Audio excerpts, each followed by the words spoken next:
Bonjour à tous, mon nom est François Letarte. Bienvenue sur ma chaîne JDR D30, une chaîne consacrée aux jeux de rôle sur table, avec une vidéoliste.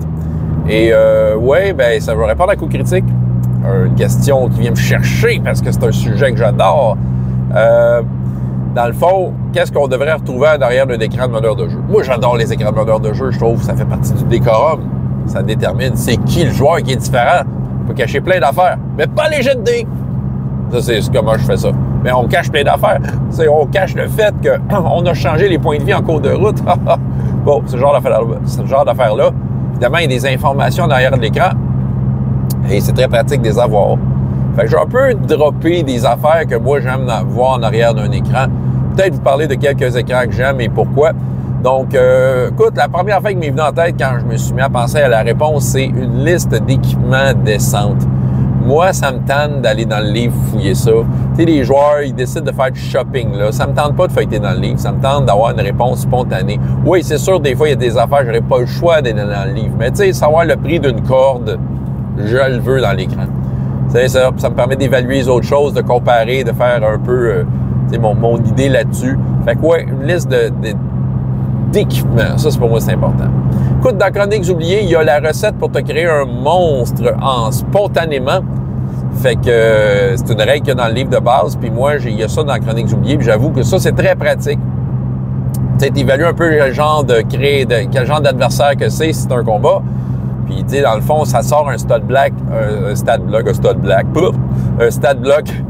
Puis, dans le fond, à partir de ça, ben écoute, tu peux jouer ces paramètres. Mais ça te donne une idée d'où partir ton adversaire, tu sais, puis c'est ça. Puis il y a toutes les règles un peu optionnelles aussi. Ça, je trouve ça bien pratique. Bon, des modificateurs, surtout pour les combats ou d'autres types de jets de dés, surtout si le jeu est moindrement crunchy. Ça, c'est un essentiel. Si le jeu est plus léger, des fois tu n'as pas tant besoin. Mais ça, c'est correct. Ça te donne une idée, ça peut t'inspirer. Les deux jeux les plus crunchy que j'ai fait dans ma vie, c'est-à-dire Donjon 3 et True 20, avaient toutes sortes de modificateurs. Donc, c'était très apprécié de les avoir dans l'écran. Ça me permettait de rapidement de mettre les joueurs sur la bonne piste quant à aux difficultés auxquelles ils faisaient face. Quoi d'autre? Ah, des règles circonstancielles, mais qui impactent quand même beaucoup le jeu. Par exemple, tu tombes dans un ravin, les dégâts de chute. Tu pognes en feu, les dégâts de feu. Tu passes 3 nuits à moins 40 degrés, les dégâts de froid. Tu sais, ce genre d'affaires-là qui n'arrivent pas souvent.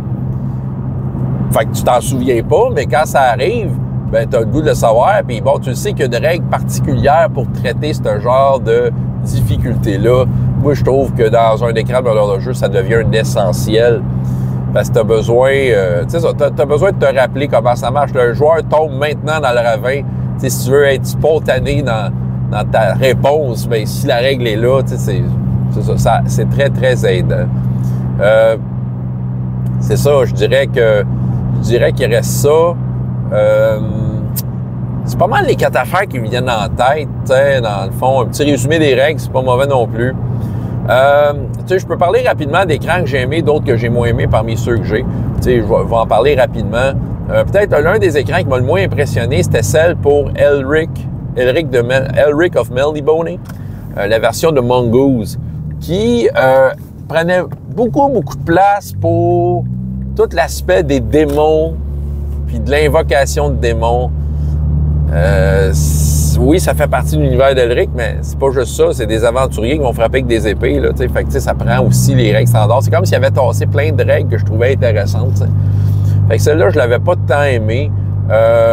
Les fameux écrans de donjon des vieilles éditions avec le taco, là, ça te prenait le tableau complet. Là. C'est sûr que tu vas le calculer dans ta tête. Mais le tableau était complet, les tableaux de sauvegarde, tout ça. C'était pratique parce que le jeu fonctionnait de même. Sorcière et sortilège, un petit jeu de Pierre Saliba dont je vous ai parlé une fois de temps en temps, que les joueurs ramassent des ingrédients, lancer des sorts.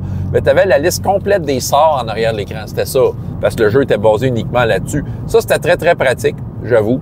Il y avait beaucoup de petites inspirations qui pouvaient t'aider à mener le jeu. Et étant donné que le jeu est basé là-dessus, c'était un essentiel. Mon écran préféré de tous les temps, c'est celui de Défi Fantastique. Je l'ai présenté à quelques reprises parce que toutes les règles sont là. Sérieux, c'est étonnant. Les règles se résument bien. OK? Tu as toutes les règles de création de personnages. OK, si tu veux faire un elfe, un humain ou un nain, parce que si tu veux faire une créature humanoïde un peu plus funky, là, faut que tu fouilles dans le livre. Là. Mais tu sais, si tu veux partir standard, tout est là. Tout, le nom de toutes les compétences. Oui, il faut que tu fouilles un peu pour ton talent spécial, mais en même temps, tu sais, tout est là.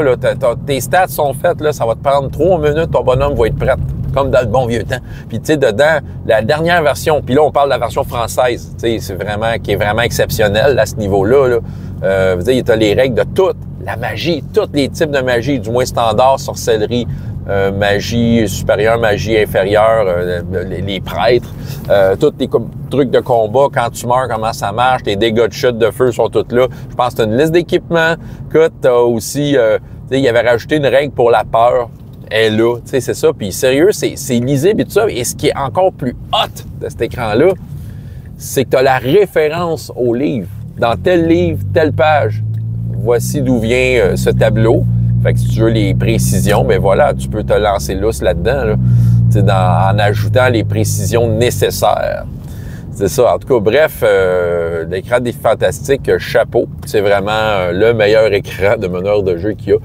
Je pense pas qu'il y ait les stats de monstres spontanés, mais on s'entend avec des Fantastiques, habileté, endurance, te voilà parti. Tu as une créature qui peut te démolir. Voilà. François Letarte, JDR des 30, et jusqu'à la prochaine fois, il y a autant de plaisir dans la vie que dans les jeux. Au revoir.